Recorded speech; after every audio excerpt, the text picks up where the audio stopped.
Hey, what up, y'all? What up, y'all? This your roving for the LC1, baby. LC1 to be exact, that is, aka Illmatic 124. And not the mother sucking gang numbers, man. But my actual jersey number I wore when I was in high school. And my warm-up jerseys on the back of my mother sucking chair at the crib. Hey, what's up to my LC Nation, my LC gang, my LC crew? Hey, what's going on out there in the land with y'all than you did? But hey, man, real quick, man, from the toilet. I know y'all can see the title of the video. And, this is my reaction to Stephen A. Smith debating with Max Kellerman and Kendrick Perkins about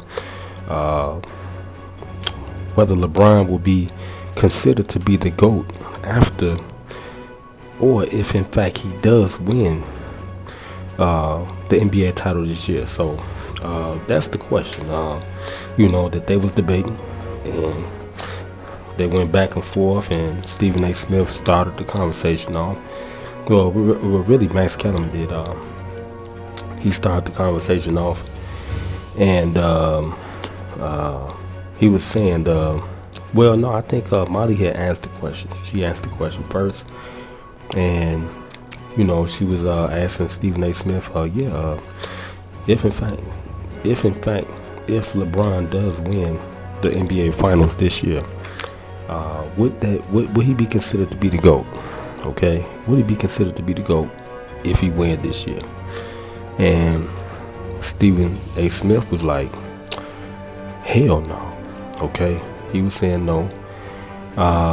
For a number of reasons, he was saying no.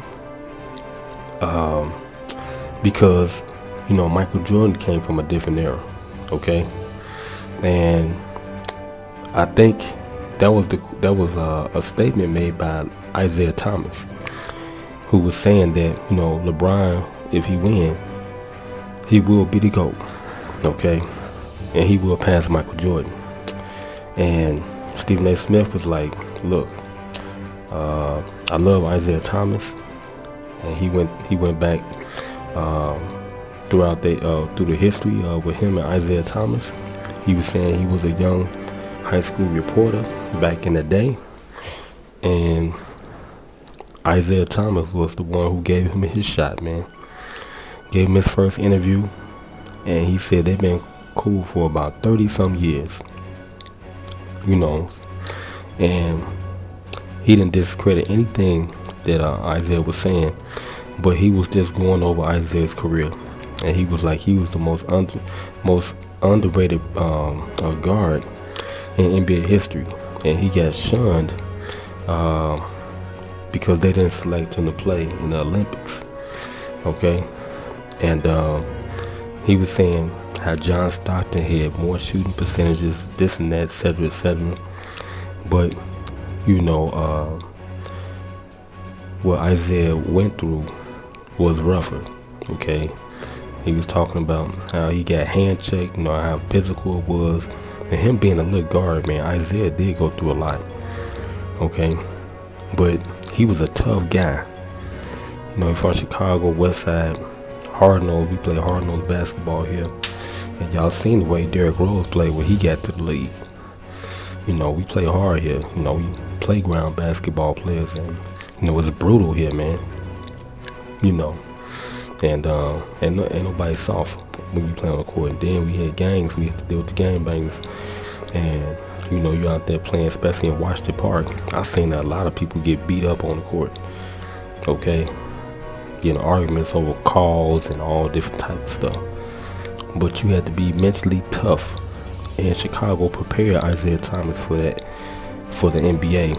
Back in that era, the 80s going to the 90s, where it was really physical. And it was all due to Isaiah Thomas' leadership. He brought that to the Detroit Pistons. I'm telling you, it came from Chicago. It was hard-nosed basketball. It was tough. Knock you down. That's where it came from. It came from Chicago. And Isaiah Thomas was the integral piece for that type of style of basketball back then. That's why Jordan, when he got to Chicago, he started playing outside. I heard he used to pull up on the court and play, pick up games. I heard a lot of games. My brother was telling me about a game with Scottie Pippen. It was played down in like South Carmel, South Commons. That's what they call it, Lake Meadows, I mean. And it was a pickup game. And my uncle Harry used to always take us around to these different courts in Chicago, like the Lakefront, and I never knew about these places. So we would go down there. I would play all the time, watch the park with my uncle and stuff, and play against bigger, strong guys, and and they seen, I had something because I was a cocky little dude, and I was able to hang with the big dogs, and I think the court my brother was talking about this one story one day. He said they was down there, and he told me to ask my Uncle Harry about it. I asked him, and he said they was down there, like around Lake Meadows. It's a little basketball blacktop down there. If you're in Chicago, y'all know where it's at. And Scottie Pippen just pulled up. Him and Horace Grant. They pulled up, and I think it was another Bulls player that pulled up too. But Dwayne Wade's father was out there. And a lot of people don't know about Dwayne Wade's father, and he was a tough basketball player. And and that's where Dwayne Wade get that from, watching Michael Jordan and stuff like that. But his father was a elite player, okay?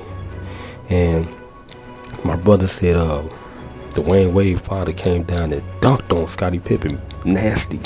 And if anybody see this video, especially Scottie Pippen, because I know he work at ESPN, ask him about that story. Ask him, is it true? Did he pull up on the court with Horace Grant or one of the other Bulls players, and they played against Dwayne Wade's father, and did Dwayne Wade's father dunk on him? Okay, and then my brother said the next play, Scottie Pippen came back and dunked on him, and he said they was going at it, and he was at odd because Scottie Pippen pulled up to the court. But they used to do stuff like that in Chicago. Like Horace Grant came to my house. Craig Hodges, because I was a 3-point shooter. And I didn't even know he came by my house. My auntie and my father said, yeah, Craig Hodges was right over here. And I was a all-star shooter in the city. And y'all know about Craig Hodges. And he signed a Tupperware bowl. My right-handed guy, he signed I was on a blacktop playing this on 69th and Woods. It's elementary school called Rasta Elementary in Inglewood. And I played with a lot of tough guys. I was playing with this Harper High School guy. We used to always play in the off season together up there on the court. And my stepbrother came and got me. My stepbrother Paris came and got me. He was like, man, Lawrence is a basketball player at the house. And I came back, and by the time I got there, he was gone. Craig Hodges. That's why I was trying to get to Chicago State and play. He was the head coach. I went down to Grambling. I was going to walk on with Grambling. I liked the team. Came back. Went through all the junior league stuff with the Kennedy King. Paul McPherson was over there with one of my players, and he won the championships. And he went to DePaul, and he was trying to get me to go to DePaul with him. And he went to the pros after he won. He played with Quentin Richardson that one year, and he got drafted to the Phoenix Suns. And I seen him back in Washington Park in his Cadillac truck and stuff. But anyway, that's what used to happen back then. They used to go outside. They used to play with us, and interact with us. They had the program down there at De La Salle. I missed all that because I was working. I was working for First Chicago Bank. I was a academic student, and they came and got me, But anyway, just going all the way back to my point. Now, Isaiah Thomas was saying that LeBron will be the GOAT. Now, LeBron, he do a lot of stuff too. He play a lot of pickup games. He do a lot of stuff in the community. Okay, somewhat like Michael Jordan, but he out there a little bit more now in this era. But Stephen A. Smith was like, nah, man, I love Isaiah Thomas, but everybody can't overlook what he went through because it was real physical. And Michael Jordan, he got that from Isaiah Thomas, how to play that type of style of basketball and get ready for them big guys. And Stephen A. Smith was like, Kendrick Perkins, you could play in that league. You could have played back then, because he's a big dude. And he basically was saying, look, man, Michael Jordan is the GOAT for what he went through. He's saying LeBron, he said the era he playing in is the softest league, this is the softest era that he ever seen. And Kendrick Perkins said, nah, man, Shaquille O'Neal was still in the league when we was there. Okay, Kobe Bryant, all of them was still in the league, but still, they start to take a lot away from the game. Hand shaking, a lot of stuff you couldn't do. Okay, calling a lot of ticky-tack fouls. They didn't let the players play. Okay, and that's what changed. And LeBron being so big and strong, he bulked up. He took advantage of that. Okay, you can't hate the player, hate the game. So what Stephen A. Smith was saying, you know, about LeBron being the GOAT, I'm gonna have to disagree on this one right here, man, because I think he is a GOAT in this era. He was too big, too powerful, too strong. That's just the fact of the matter. So that made him the GOAT. Nobody could stop him. The only way you can stop him, you gotta get like him, right? You can't beat him, join him. You know, start bulking up, get strong just like him. Get physical just like Giannis. That's what Giannis doing right now. You see, but I think Kendrick Perkins had a point, man, because LeBron went through a lot of people, and they got stronger and bigger and faster as time went along. Blake Griffins, I'm talking about, man. It was a lot of big, strong dudes that came to the league, and LeBron going through everybody, just like Michael Jordan did. Okay, but yeah, that's my time, man. I had to, you know, chime in on that, but hey, I think LeBron's the GOAT. For real. We finna get about it here, man. It's your Rolling Reporter, LCDAONE, baby. LCDAONE to be exact. That is from the toilet. Make sure you like this video, share, comment, and subscribe, and turn the notification bell button on to get more exclusives like this from the washroom. Okay. And like I always say, man, church room, I'm going to leave a shout out to my LC Nation, my LC gang, my LC crew. And if y'all like this video, share it, comment, and subscribe, and turn the notification bell button on so y'all can get some more exclusives like this from the toilet. And I'm on television in the church room. I'm going to 5, 4, 3, 2, 1. Let's screenshot. Oh, we out here. Yeah. Hey, man. I'm just gonna keep it 100 with y'all, man. That's for all y'all niggas out there, man. They're saying I ain't the OG, the original. Hey, man. You's a duplicate. You's a duplicate. You's a dude, nigga. You's a duplicate, nigga. You's a duplicate. You's a dude, nigga. And I'm the original motherfucking OG, nigga.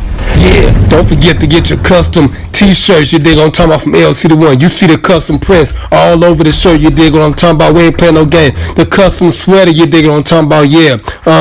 With the back end print on the same. I got the t-shirts as well. You dig, unisex, long sleeve. You dig, now we got the full zip up. You dig what I'm talking about, stood up with the hood on it, stood up with the back print as well. You dig what I'm talking about, we ain't playing no game. And then I got the full zip up, custom with the pockets on it and stuff. You dig what I'm talking about, back print and sleeve and print. You dig what I'm talking about, prints everywhere. Then I got the yoga pants. You dig what I'm talking about, joggers. You dig what I'm talking about for men. And I got the crop new t-shirts for the ladies. You dig what I'm talking about. Look at that. She look comfortable in it. Then I got the sports bra. You dig what I'm talking about. Get the sports bra. You dig what I'm talking about, the back print.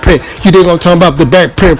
You dig what I'm talking about. We ain't playing no game. And then I got the yoga pants for the ladies. You dig what I'm talking about. Biker booty shorts. You dig what I'm talking about, for that piece can round out. You dig what I'm talking about. Then I got the yoga leggings. You dig what I'm talking about, for ladies. So when she jogging and everything. And I got the capris right there with the custom LC right between the thighs. You dig? And I got the custom socks. You dig what I'm talking about. You ain't gonna find no more socks like that nowhere on the planet.